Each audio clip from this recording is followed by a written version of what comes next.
5 formas de posar en bikini con un libro. La primera de ellas, te vas a poner No Escritores a un costado de la Podcast. toalla y vas a abrir tu libro. Yo te recomiendo leer para que se vea lo más natural posible. Hola a todos, este es el podcast de los no escritores. Hoy es un gran día, por fin estamos los no escritores en pleno. Estamos sentados en un BBC junto a Diego Balbuena y Alejandro Martínez. Acabamos de salir de la Feria del Libro. ¿Quieren saludar? Hola, ¿qué tal a todos? Alejandro. Yo también ya saludo. Bueno, sí, ¿qué más? ¿Todo bien? Sí, todo bien. Alejo nos contaba hace un rato que había visto un tweet. ¿Cómo era que decía Alejo? Andrés Ospina, más conocido en Twitter como El Blogotazo, se había preguntado, o le había preguntado a los tuiteros por qué la Feria del Libro está tan llena todo el tiempo, todas esas multitudes, y en cambio las librerías siempre están vacías. Entonces creo que la primera parte de este podcast es un poco qué respuestas podemos darle a Andrés Ospina y qué respuestas tenemos nosotros para los que gustan del libro y de las bibliotecas y de las librerías y no tanto de la Feria del Libro.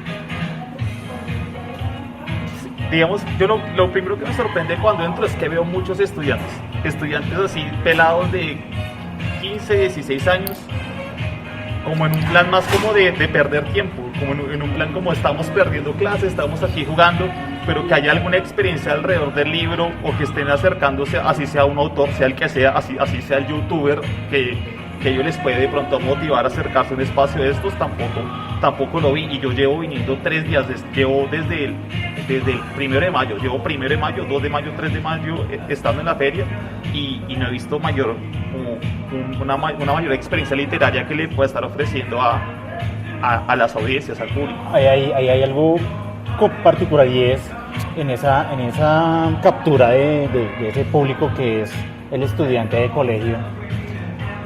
Sobre todo están viniendo porque, claro, a final de mes es el Comic Con aquí, entonces hay ciertos espacios, como por ejemplo usted encuentra con Mangalianza y estos espacios, entonces claro, ellos ya llegan atraídos es como por ese contenido, entonces puede que no compren un manga porque, hermano, está por el orden de los 45,000 pesos, pero al menos como que eso es lo que los termina trayendo, ¿no? Te terminan llegando al menos un póster, ese tipo de productos como que puede ser accesible.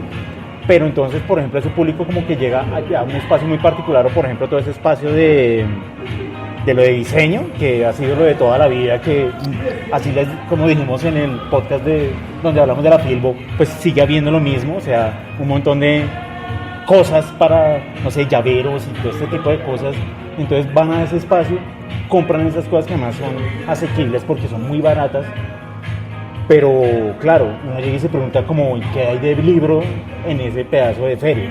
Yo creo que esa es la clave, la palabra asequible, porque yo no creo que la inmensa mayoría de personas que vienen a la Feria del Libro no vienen a comprar libros porque simplemente no alcanza, y a nosotros mismos pues comprar muchos libros tampoco es tan fácil, sí. Es una inversión. 10 libros equivalen ya a $500,000 de pesos, que eso para una persona a pie es mucho dinero.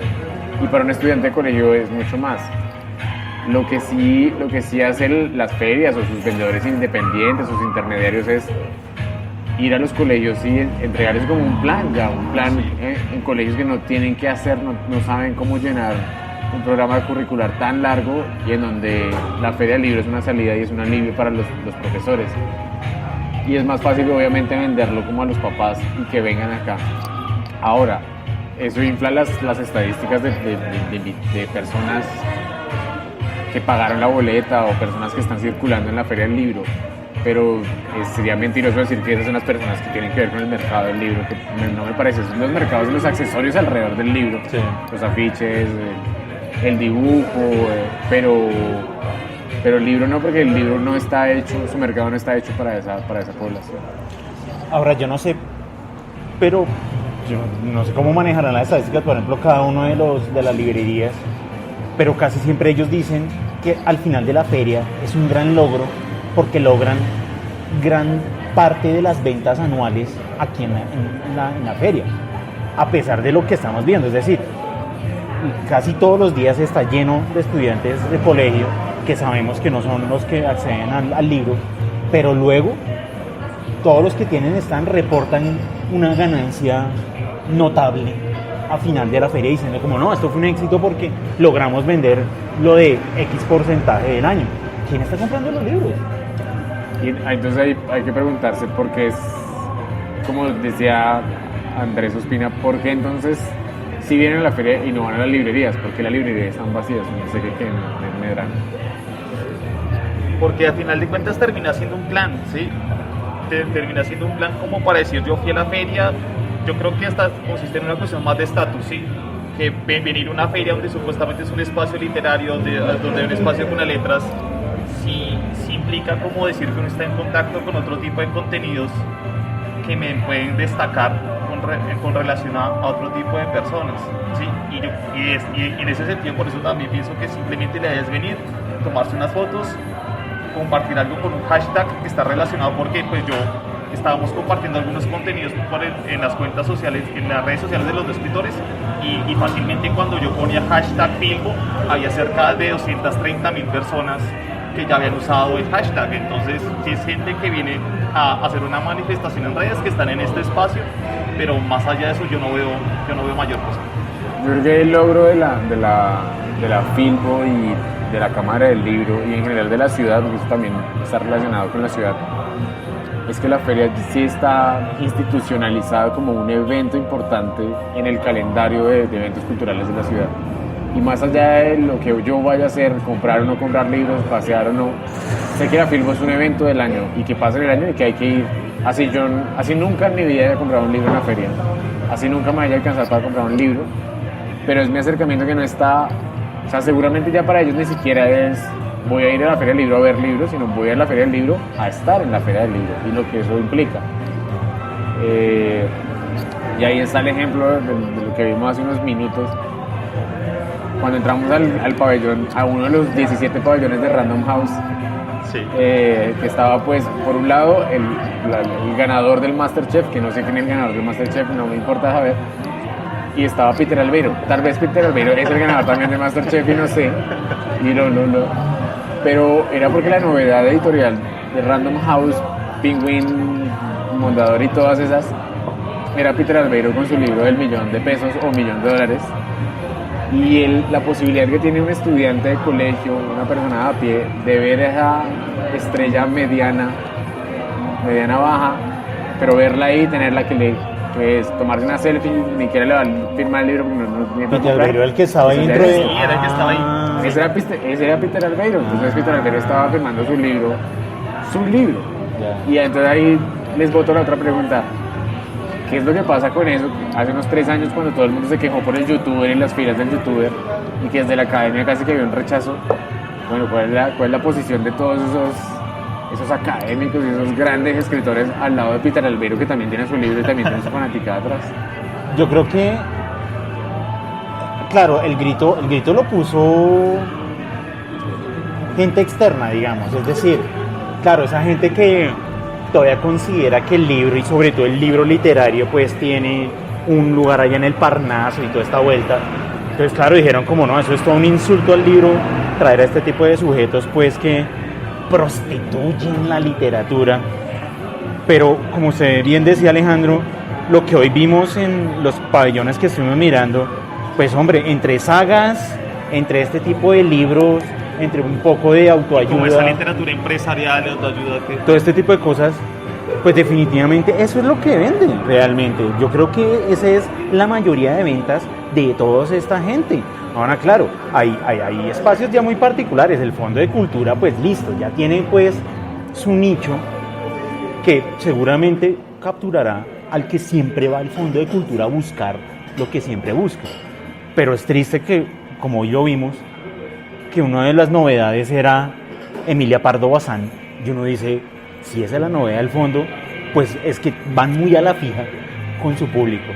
Yo creo que, o sea, mientras que sea rentable para las editoriales, eso de los youtubers y todo esto, sí, claro, los van a recibir de brazos abiertos. Es que a una editorial jamás a una editorial no le importa la academia lo que puedan decir, a ella les interesa es cuántos ejemplares pueden estar vendiendo, así sea de, no sé, algún enano que hace medialunas en un parque, no sé, no les interesa. Y yo creo que el académico, el literato, el escritor indignado, el poeta indignado por la venta del libro del youtuber al lado, de un gran autor, por decirlo entre comillas, el gran autor.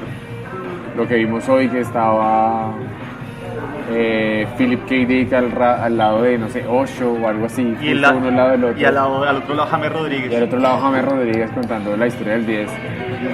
También hay que entender que si quitáramos todos esos libros que no están en el canon de esas ferias, básicamente serían 2 pabellones a los que no iría ni el 10% de las personas que van.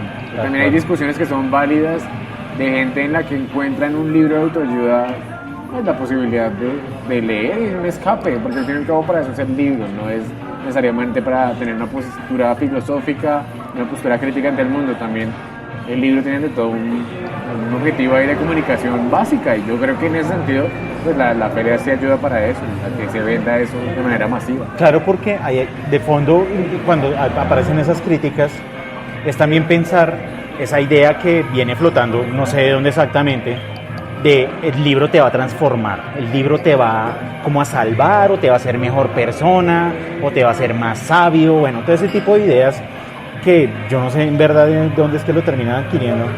Pero claro, sobre todo esas personas que dicen que el libro lo vuelve a uno una mejor persona, pues claro, nunca va a poder decir eso de un youtuber, de un libro de un youtuber, como que cómo me vuelve mejor persona alguien que me está diciendo un montón de frivolidades. Porque como yo lo entiendo, yo sí siento muy arraigada la idea de que la idea de la educación sí implica un ascenso social.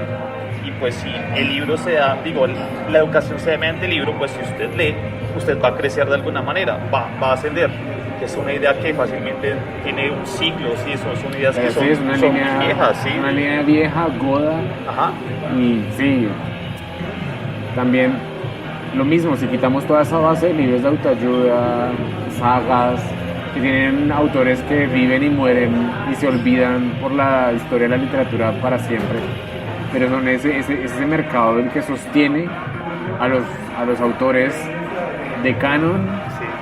a los viejos que todavía pueden vivir de la literatura, a los muertos también, en la familia de los muertos, porque es de mercado el que permite darle un espacio tanto a nuevos escritores como a obras de escritores que no se venden tanto, pero que para ese círculo académico son importantes.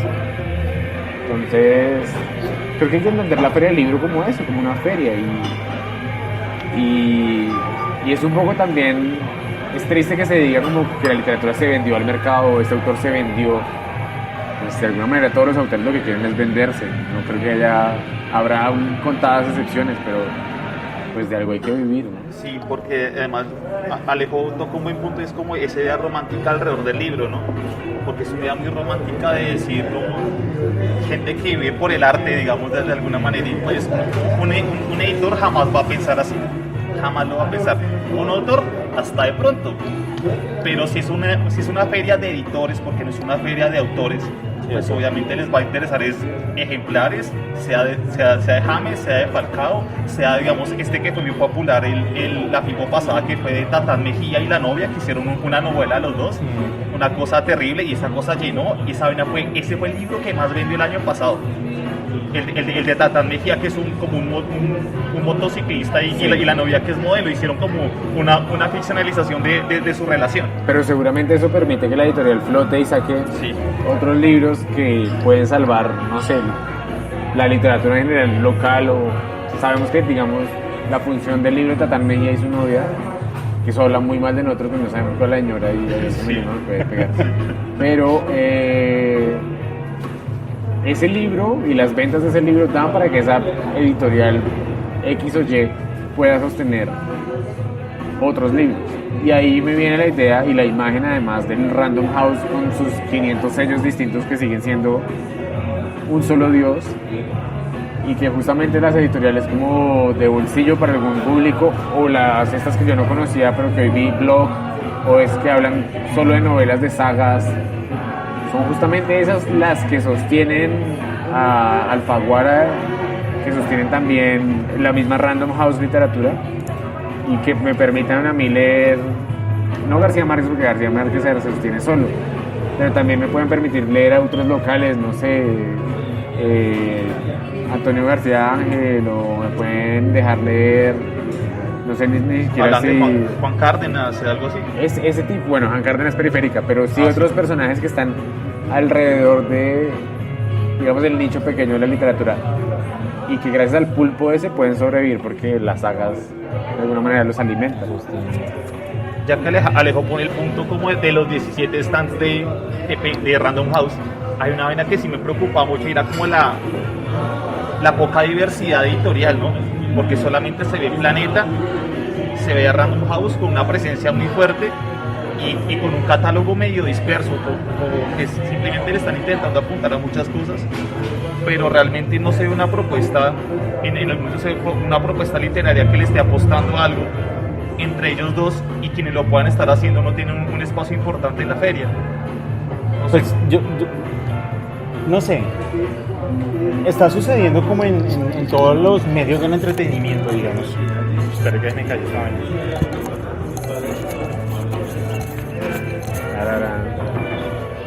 Listo. A mí me parece que eso está pasando en todos los medios del entretenimiento. Llámese televisión, llámese cine, bueno. Esa acumulación en una sola cabeza.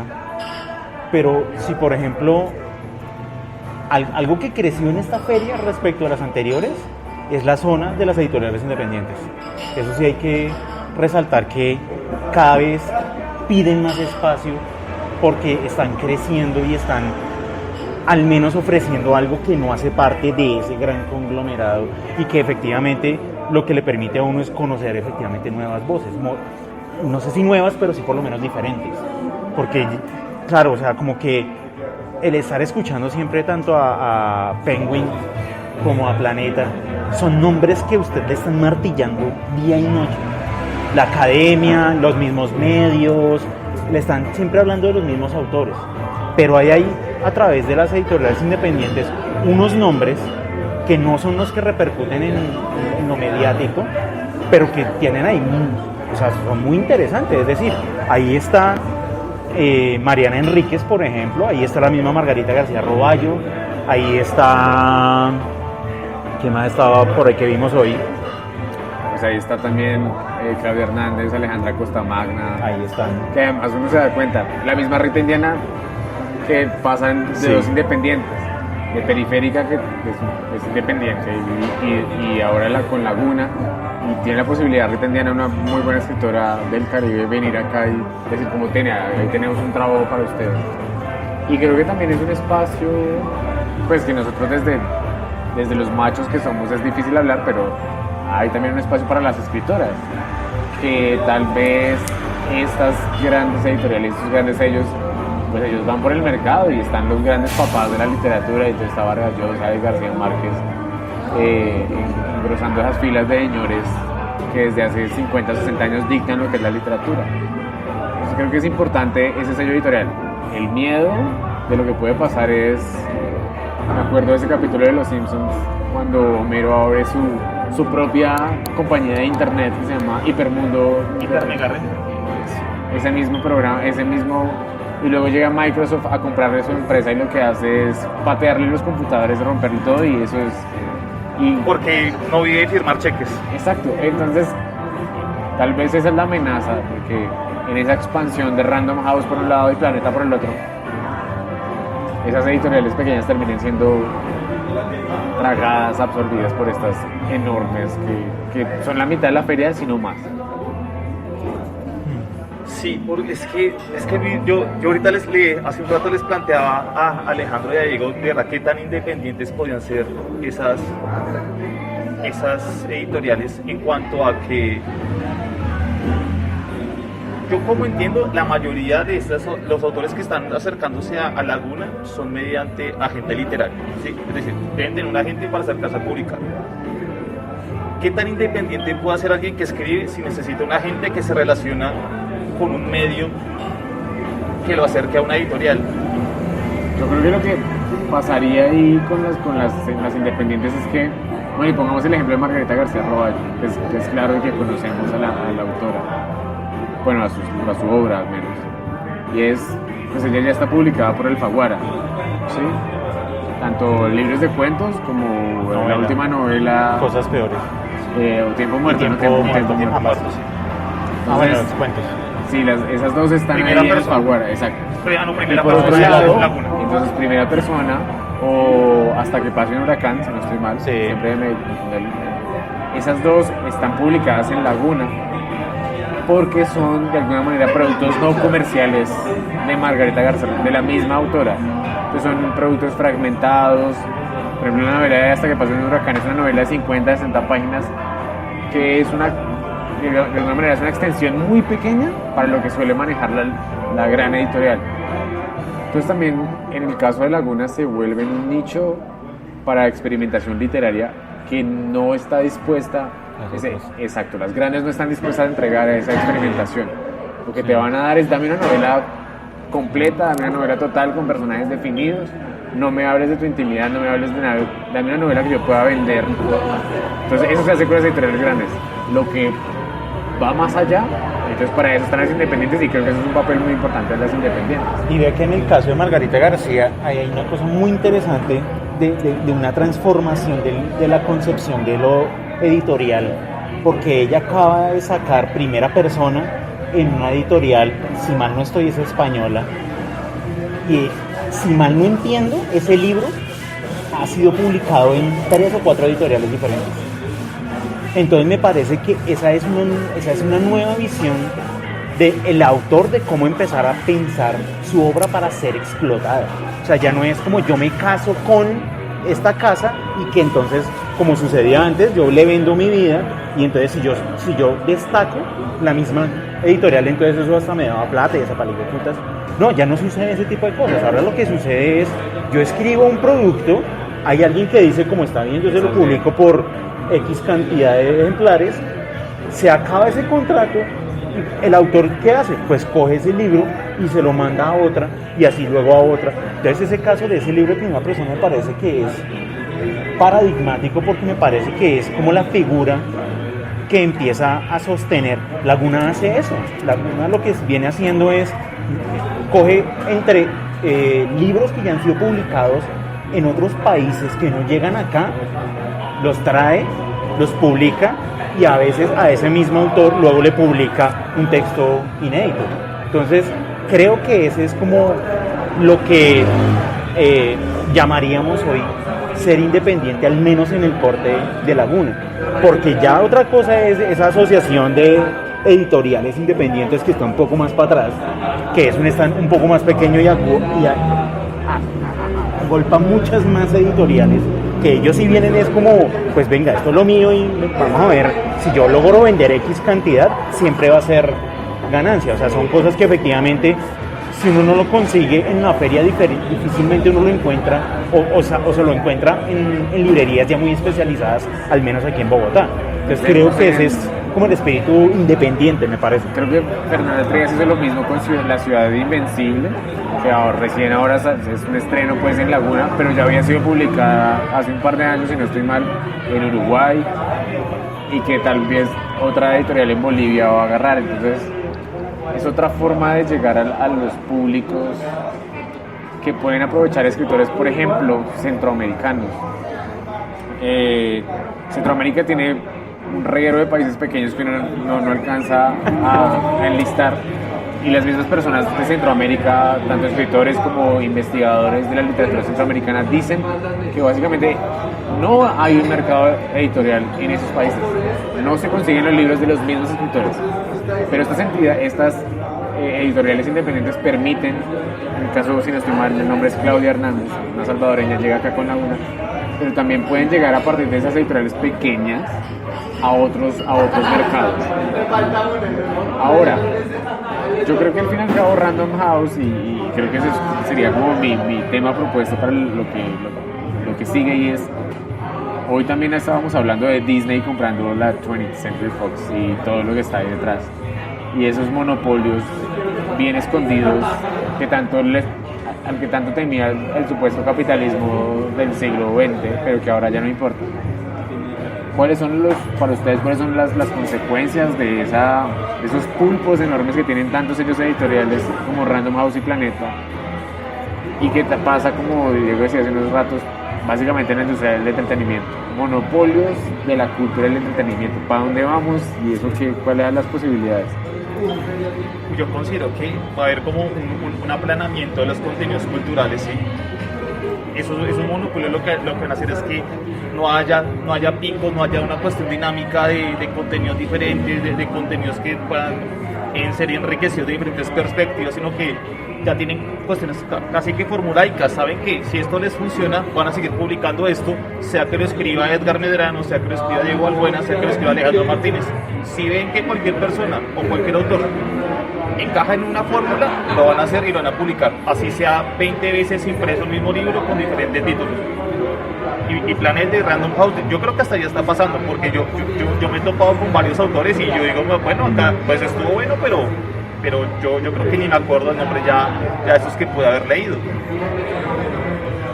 Yo creo que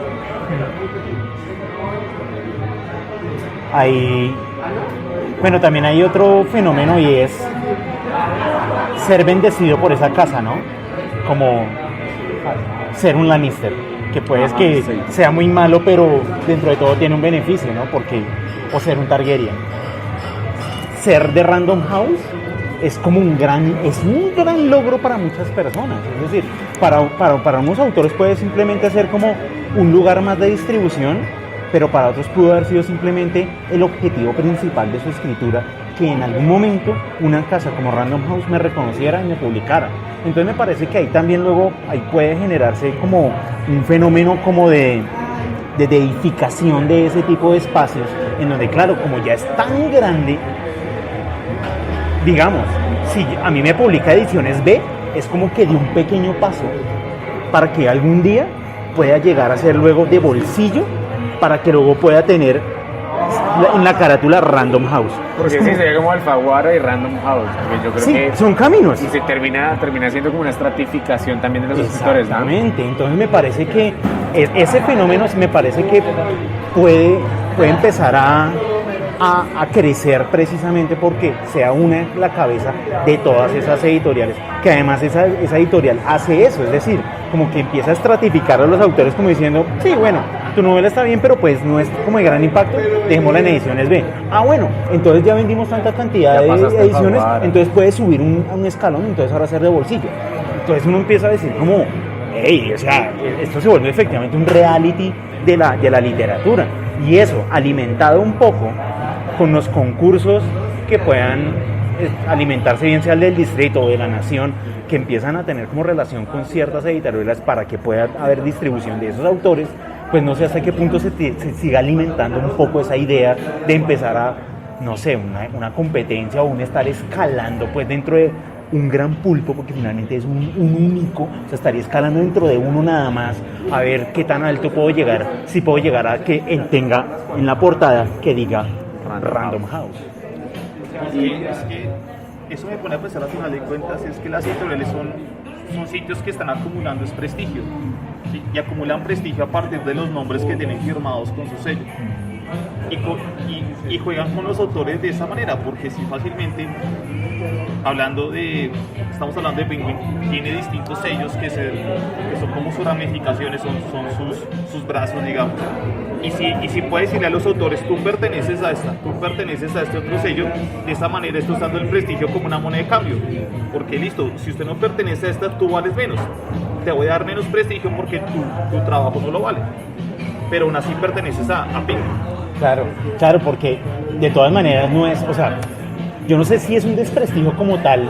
Yo creo que el autor no lo toma de esa manera, al menos el autor, porque dice como estoy dentro de la familia. Estoy adentro. Sí, estoy adentro. Soy mensajero, pero soy mensajero de una gran empresa. Yo pisé, ya estoy adentro, o sea, tengo la posibilidad de que si hago algo, comillas, mejor, puede salir de ese sello a un sello, comillas, superior dentro de ese mismo lugar. Entonces, no sé, me parece que eso empieza a ser como alimentar una idea demasiado bizarra, sobre todo, de lo que es escribir literatura. Creo que por eso me parece valioso las editoriales independientes. Porque se la juegan, simplemente es como, oiga, sí, a mí me gusta lo que usted está haciendo, venga, lo publicamos. No tiene mayor pretensiones, claro, obviamente la gran pretensión es sobrevivir en el mercado de la literatura, pero no le van a exigir nada más y uno tampoco como autor va a decir como tengo que escalar dentro de una editorial independiente, ¿no? Simplemente me distribuyen y hasta donde pueda el alcance, y yo creo que el autor conoce pues cuáles son los alcances de cada una de las editoriales donde está, ¿no? Entonces, en ese mismo orden también, y es algo que está funcionando mucho hoy día, y es que el autor ya se está empezando a ver a sí mismo como marca. El autor ya tiene que promoverse mucho a sí mismo de cierta manera también para que pueda acceder a ciertos lugares de prestigio y las editoriales le reconozcan pues lo que está haciendo, porque muchas veces no, que eso me hace pensar que en ocasiones no se trata de un mérito literario, un mérito estético de lo que escribe, sino fácilmente es del mismo capital social que tiene el escritor, o el mismo capital simbólico que logra generar a partir de su interacción en espacios públicos, en lanzamientos, en redes, que de alguna manera se puede desencadenar en acceder a espacios editoriales diferentes. A mí eso que se acaba de tocar me pone a pensar en una cosa que es como algo que se ha hablado desde algún punto, no sé si de la academia o no, y es ¿cuánta falta hace hoy en día el crítico literario? Porque entonces, claro, el que compra libros, o sea, ese de a pie, pues no tiene claro ese tipo de cosas. Es decir, como que puede comprar el libro porque lo escuchó, porque dicen que es bueno, porque lo ha visto más veces que los demás. O sea, puede ser una razón tanto estética como no. O sea, puede ser simplemente de mercadeo. Yo soy de los que sí defienden la figura del crítico literario. Pero independiente. Claro, o sea, obviamente no el que está afiliado a un medio o a Random House y que se le está haciendo simplemente la reseña al libro, sino efectivamente un crítico que se va a parar en un lugar y va a decir como, venga, esto está pasando con este tipo de libros que se están siendo publicados. Pero claro, el gran problema es dónde podría tener difusión un crítico de ese orden. Entonces hay bueno, una anécdota de una prestigiosa revista cultural de Colombia, o sea, hay dos, una de esas dos, alguna vez me pidió que yo hiciera una crítica de un libro. Yo leí el libro, no me gustó, les hice una crítica diciendo que el libro no me había gustado porque faltaba tal.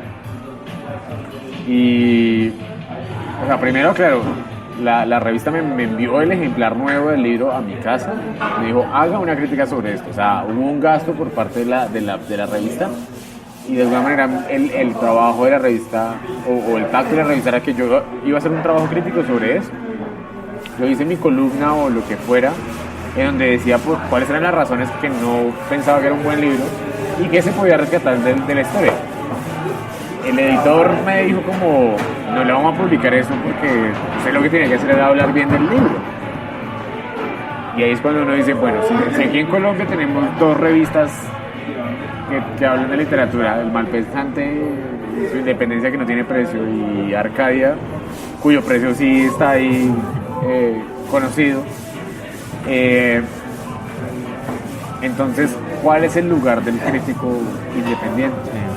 Y cuál es también el lugar de resistencia tanto de los escritores a esa como homogeneización de la literatura que hace el sello, por ejemplo Random o Planeta, y también de la homogeneización que hacen de la crítica misma, porque solo hay dos canales que están... Es que esa es la parte importante de la diversidad. No hay diversidad de medios que se puedan hablar de cosas. Son 2, 3 gatos y obviamente entre ellos no se van a tocar, porque pues no les conviene pisarse entre ellos.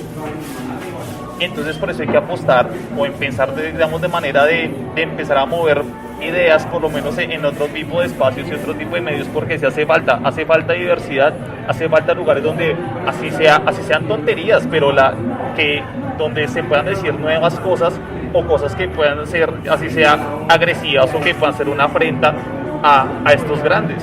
Pues finalmente yo creo que ese espacio es el fanzine, porque me parece que ha empezado a adquirir fuerza precisamente por eso. Yo no sé si porque los autores no logran entrar a estas grandes casas, o si de verdad es como una postura política de decir como, hey, yo me voy a mantener a ese margen y yo desde este margen voy a empezar a decir cosas. Claro, y yo sé que tiene un problema el fanzine, y es quién evalúa eso, porque claro, es claro quiénes son los evaluadores de una casa como Random House o de una casa como Planeta, pero claro, el fanzine es simplemente como mi expresión y yo en mis pocos medios empezar a mover ciertos contenidos, obviamente a un cierto público, no lo llamemos restringido, más bien como minoritario, porque llega es muy limitado, realmente. Es que casi que es marginal ser Claro, fanzinero, sí. pero me parece que empieza a ser de cierta manera el canal o el medio. Hay mucho para cuestionarle, creo yo, a ese medio, porque claro, empieza a caer absolutamente todo, ¿no? Entonces, todo el mundo quiere hacer fanzine, todo el mundo quiere ser individual o independiente y original y este tipo de cosas, y pues uno cuando revisa los contenidos, pues muchos contenidos no están diciendo realmente ni siquiera nada, o sea, como que ahí no hay, o sea, por más que intenta hablar acerca de una postura diferente o radical, en cierto modo termina siendo como una homogenización de ese medio. Ahí, pues es como un podcast también, o sea, esto también de alguna manera es la posibilidad de que todo el mundo habla y diga algo. Claro. Y más allá de que alguien lo escuche o no lo escuche, es un espacio. Yo creo que también la resistencia está dentro de las mismas casas editoriales, junto a los independientes. Hay escritores que uno puede seguir destacando en esas grandes Random House. Señora Fernanda Melchor, que estoy leyendo ahora, o el mismo Tomás González, que está en Planeta. Tomás González está en Seix Barral, que Seix Barral es de Planeta, y ahí está. ¿Dónde empezó la resistencia de Tomás González? Cuando su primera novela la editó el Goce Pagano, por ejemplo. Eso es casi un fanzine. Yo creo que de alguna u otra manera, más allá de que el capitalismo y con sus mecanismos tan totalizadores puedan agarrarlo todo, y eso puede sonar iluso o esperanzador, no sé, es que me parece que el talento y la literatura tiene la posibilidad de, en cuanto sea bueno, sobrevivir, y por eso en este momento estamos leyendo autores o muertos sin fama o viejos que alcanzaron su gloria cuando ya estaban con catéter. Y hoy hablaba, por ejemplo, el caso de Eve Uhart, que logró su fama ya al final, pero fue la calidad de literatura que empezó a escribir hace muchos años que la llevó a sobrevivir.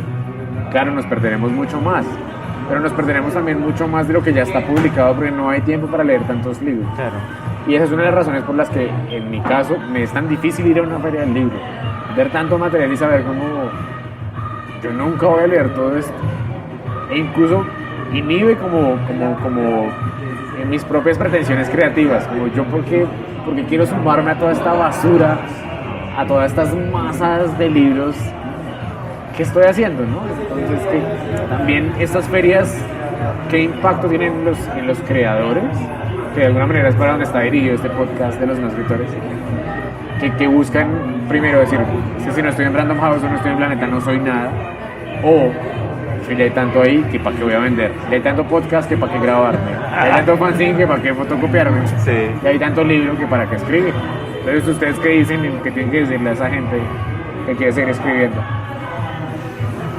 Yo creo que hay que seguir escribiendo, es decir, es claro que estamos viviendo la época en donde más se ha escrito en la historia de la humanidad, entonces es una cosa absurda, brutal, loca, porque son medios físicos y son medios digitales y son medios escritos y no escritos, o sea, la difusión de la información hoy es de una manera loquísima, tan loca que todavía no sabemos qué está sucediendo ni para dónde va. Creo que ese camino definitivamente no está claro.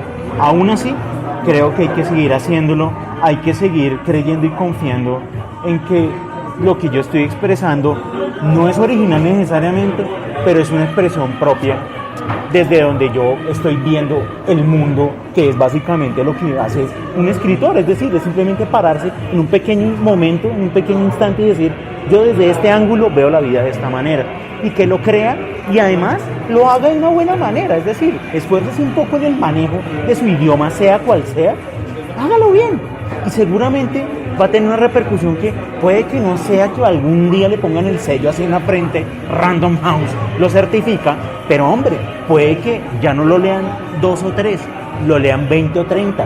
Creo que eso es una enorme ganancia, o sea, que ya crezca un poco su rango pues de lectores, que de pronto puede haber en algún momento su creación en un medio físico, decir, hombre, es que hubo un diseño y este tipo de cosas. Yo creo que, o sea, esa es como la primera mirada que debería poner todo escritor que está como creando pues para ese oficio de ser escritor, que finalmente es ser publicado. Ya lo demás es como, bueno, hombre, irá sucediendo. Ahora, si usted se presenta a concursos y si usted empieza a hacer amigos y ese tipo de cosas, pues puede tener otras repercusiones definitivamente. Yo le he pensado más es por el lado de los medios, ¿sí? Como ahorita bien decían, hay mucha gente escribiendo muchas cosas, ¿sí? Pero yo le pienso más es cómo mover eso, ¿sí? Cómo llegar de otras maneras a públicos, Sí. porque yo estoy en un momento en que pienso que ya de verdad pensar en el libro impreso, en imprimir, es una cuestión romántica, muy chévere, de verdad, porque me gustan los libros, yo leo en físico y me encantan. Me estás llamando viejo, Medrano. Pero es una cuestión que yo encuentro ya muy romántica, es caro, no es rentable, ni al autor le va bien, entonces de alguna manera sí estoy intentando pensar en cómo mover eso desde lo digital, porque yo creo que sí, desde ahí hay maneras de hacerlo, y es una propuesta que estamos haciendo con nuestro otro show, que es Lecturas para Días Tristes, que es donde estamos promoviendo algunos relatos leídos por el mismo autor y tal vez con un tratamiento auditivo en algunas ocasiones, como para empezar a proponer otros medios de escritura y de promover a estas personas que están interesadas en escribir. Yo creo que también, bueno, o sea, eso suena híbrido, y tanto híbrido es tibio y Hashtag sí, se sí. puede, hashtag se puede, sí. Entonces yo creo que el esfuerzo del podcast y el esfuerzo de grabar a otros narrando lo que han escrito es una de las posibilidades, porque hay muchas personas al que el libro no le dice nada y nunca le ha dicho nada. El libro no ha sido nada que me importe, nunca he querido leer un libro, nunca he querido escribir un libro. Pero también hay un grupo de la población para que el libro siga siendo una cosa fetiche, o sea, un artículo que es como, yo quiero tener esto alguna vez en mi vida y que diga mi nombre en letras impresas y que ahí esté yo. Pero en la mitad de esas dos cosas, o arropando las dos cosas, está lo que decía esta señora Simone de Beauvoir que vimos hoy en la feria, y es, no la vimos a ella, pero vimos su segundo sexo que estaba ahí como de venta de todo, o sea, sigue vendiendo. Sí. Y ella decía algo sobre su testimonio, y ella no escribe para insertarse una totalidad o hacer una totalidad. Ella lo que quiere es dejar algo de sí misma para que sea conocida por los otros. Y eso ya es suficiente para ella, más allá de que venda o no venda. Y ahí está el podcast, pero también está el libro de Random House, y también está el libro de la editorial independiente, sea Tragaluz, sea Luna Libros, sea El Peregrino, sea Laguna. Y ahí, pues lo que hay es un ejercicio de comunicación, que me parece, y eso es lo que rescataría yo de la feria. Hay entonces esos niños que toman selfies al lado de Peter Albeiro o al lado de un libro de Ray Bradbury. Ahí hay un acto de comunicación, y en eso y por eso esa feria tiene que sobrevivir. Más allá de que sea un invitado del otro, que sean 2 semanas o 3, que sean 9.000 o 15.000 la entrada. Creo que lo bueno de la feria es que es un acto de comunicación, y por eso hay que celebrarla y darle salud. Bueno, yo creo que no puedo dar mejor cierre. Hasta acá llegamos los escritores. Salud. Salud, salud. Que estén bien. Ahí nos vemos. Chao.